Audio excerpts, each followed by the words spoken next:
What is up, guys, and welcome to another video. And I want to start to talk about how slow of a start the Knicks had in this game.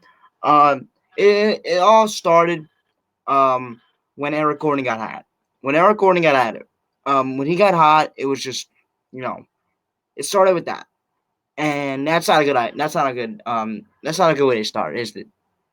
Eric Gordon getting like 2, 3 threes, 4 threes, uncontested is not a way you want to start a ball game. Um, but yeah, that wasn't good. That wasn't good. And I'd all talked about how we want to get a hand up on Grayson Allen, but you also want to get a hand up on Eric Gordon. And even though Grayson Allen didn't play, um, Eric Gordon did play, and it was big. He had like 23, 24, something like that. Very good, contributing to contributing not Kevin Durant, contributing to Devin Booker.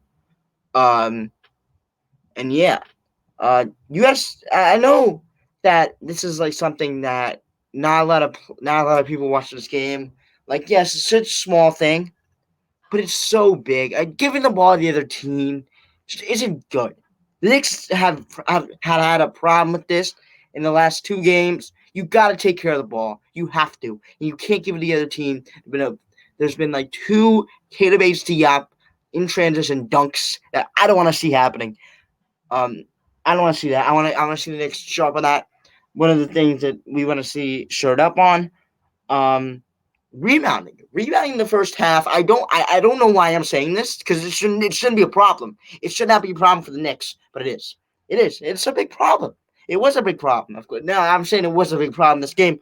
Um, Nurkic was very good in the glass. He was very good in the glass, and was a big problem with his scoring, with his rebounding. Just a big problem, and his defense. His defense was also amazing. 1 through 5. Just guarding RJ, guarding Randall, guarding Mitchell Robinson. Just those 3 players was players that Nurkic was guarding, and he did pretty good job on them. Um, Rebounding. He also gives you another layer of passing. Like, it's just something. He's just so good at the game of basketball, and it's just the maturity level that he has over somebody like Mitchell Robinson. Just he's been there, done that type player. Not like Mitchell Robinson has been there, done that, but um, Joseph Nurkic has been there more and done that more than Mitchell Robinson. Not saying that Mitchell Robinson's not good, but he's great. But Yusuf Nurkic has just been there, done that, and he just knows how to get box out, knows how to score, knows how to finish over you, and he just sometimes were just like too much for not RJ for Robinson when it came to just a sky hook, just getting inside position, just a lot of stuff. Um, Randall's rebounding is a problem. I'm gonna say this because the Knicks are gonna have to play these teams with stretch fives, and what this makes me most scared is that we're gonna play stretch fives. Stretch fives around the league who are in the East that are frightful. Brook Lopez and KP. Those are 2 players on 2 teams that are gonna have to fight with the Knicks and jockey for the Knicks with the Knicks for those spots in the Eastern Conference and maybe in the playoffs. And they both have stretch fives. And I'm just not even me getting on Mitchell Robinson. What Mitchell Robinson does, he puts a hand up, maybe makes a miss, but the back line rebounding needs to be good, and it hasn't been good. And when I started with somebody like Randall, Randall has started. I'm gonna start it with him. The rebounding for him has not been well, not been good at all on the back line. You need to get a body. You need to use your body. If he does use his body, he can get every single rebound when it comes back line. Just too many rebounds given up to T-Up, Jordan Goodwin, just all those freaking players. They just wanted it more. They just really wanted it more on the rebounding end. It was just that. There was no skill in it. They just wanted it more. That's it. They just heart. They wanted it more. They had nothing to lose. They're playing with house money. It felt like, because they didn't have KD, they didn't have Beal. It felt like they were just playing with house money, and then it just couldn't rebound. Um, Jalen Brunson came to work. Jalen Brunson was kind of the only one in the first half who came to work for the Knicks, and no one else did. But until Randall stepped it up and RJ stepped it up defensively, that's kind of it. And quickly had your 18 points off the bench. But that was kind of it. And you cannot win a game like that. You need to have everybody contributing at least a little bit. It didn't seem like that way. It seemed like Grimes was like out there just not doing anything. Josh Hart was useless. DiVincenzo hit a few threes and that was it. Um, Isaiah Hartenstein, the two bigs are great. The two Isaiah Hartenstein is always going to give you that type of impact. He was great. He was great. He'd arguably be the best center in this game. Isaiah Hartenstein, best center for the Knicks in this game, of course. Isaiah Hartenstein, but that Suns team, I thought I was saying something about their bench and their bench not being that good, but this is 100% proves that their bench can play with teams. And when their team's whole, they have to have those guys like Jordan Goodwin. Gonna have to have those guys like Keita Bates-Diop. Gonna have to have those guys like Yuta Watanabe come off the bench, and they're gonna have to play a big role. And they showed today that they could play a very big role, and they could be very, very good, and not be like that type of team where they're top heavy and their bench comes in and it's like we can just walk over their bench. They look like a team that their bench is really, really good and talented, and they just want it. And that is something that the Suns need and can go far. I mean, it's all about the depth. They have everybody up top. They have Grayson Allen. They have Kevin Durant. They have Devin Booker. They have Devin Booker. They have Kevin Durant. They have Brad Beal. They have Grayson Allen. They have Okogie. But off the bench, it's just more like you need those players, and those players showed up today, and that's big for them because it showed that this Suns team could be very lethal. If they can win without Bradley Beal and Kevin Durant, what can they do when they both are healthy? That's all I'm going to say.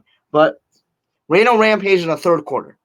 That was big. That was very big because what I said was Jalen Brunson kind of was like waiting for somebody to get with him and be like, I want to work too. He was kind of waiting for it, other than quickly. He's kind of waiting for that partner. And Randall came in there and he was like, "You're too small, Shemezi Metsu. You can't guard me. Jordan Goodwin, you're too small. Drew Eubanks, you can't stay in front of me." Like that was more of it, and I really like that. He was just getting in ones, getting those calls, shooting the ball a little bit better, just getting high quality looks, getting in the paint. And you could ask me, why does he not do it all the time? I can't give you an answer. I cannot give you an answer. But when he does it, he does it. And he kind of picked the spots, but I kind of needed that earlier. I really would have liked Randall to get out there earlier and get those type of points, and then follow it up late instead of just a big third quarter effort. But I love the big third quarter effort, but I would rather it be the first, and then give you like a third quarter of like 9 points, first quarter of 11, second quarter of like seven. So that's like 11 plus 7 is 11. 7 plus 11 is 6. Is 18. Plus 9 is 27. So you have 27 at the end of the third, and then what will you do at the fourth? But it's big. But yeah. And then we look at the clutch time, which one I'm gonna give it a rampage for this next the clutch time, the clutch where they have improved.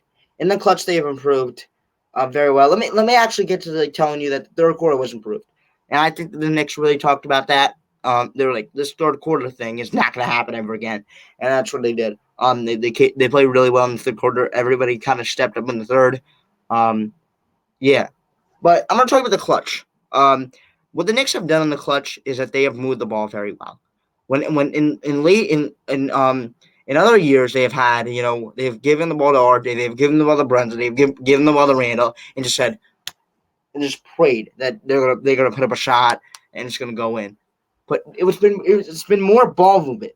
So to give you a little bit of an example, the ball went to Brunson. He was taking the ball, give it to DiVincenzo, I think, and then gave it to Quickly. Quickly was almost out of bounds, had to swinged it to somebody, and then he swung it back to Brunson. Brunson pull up jump shot over Nurkic, bang. Like that ball movement is very, very good. It's still got the player that you could pray for and just have him dribble and go up with a shot, but it got to him in a more fluent way and gave it a better shot of going in, and that's big. That's big for the Knicks, and the Knicks have just done really good things in the clutch. It could show in the box score that 116, 113, Knicks didn't fall well in the clutch. But let me talk about D-Book, man. Let me talk about D-Book. There was just shots you have to tip your cap and be like, okay, we're going to lose one way, and the clutch we're going to lose that way. Great defensive performance by RJ. So we just lost in a way that, hey, just tip your cap. Move on to the next one. You were playing Charlotte. We're playing Detroit. Let's tip your cap. We had 2 easy wins. I cannot say easy wins because I just said that, young players can go off and you'd be hungry. But the Pistons are so bad, and the Charlotte Hornets are just. I just heard that LaMelo is out. LaMelo injury. I don't know if he's out, but it is injury. But hey, everybody shows up for the Garden, so whatever. But yeah, that's kind of it. That's all I have. See you next time, and peace out, and let's go Knicks. Hopefully we get another W against the Charlotte Hornets, and we have 2 up next. Actually, 2 up next. We have Charlotte, and then we have Detroit, and then we have 2 Raptors games. So that could be easy 4 wins. You just got to win those, and we got to have a faster start. It starts with Randall. Randall was the guy last year who really gave us those hot starts, and maybe he can start getting those hot starts up again. See you later. See you next time. Let's go Knicks. And subscribe and maybe do a 5-star rating on this Spotify. Peace. Have a nice day.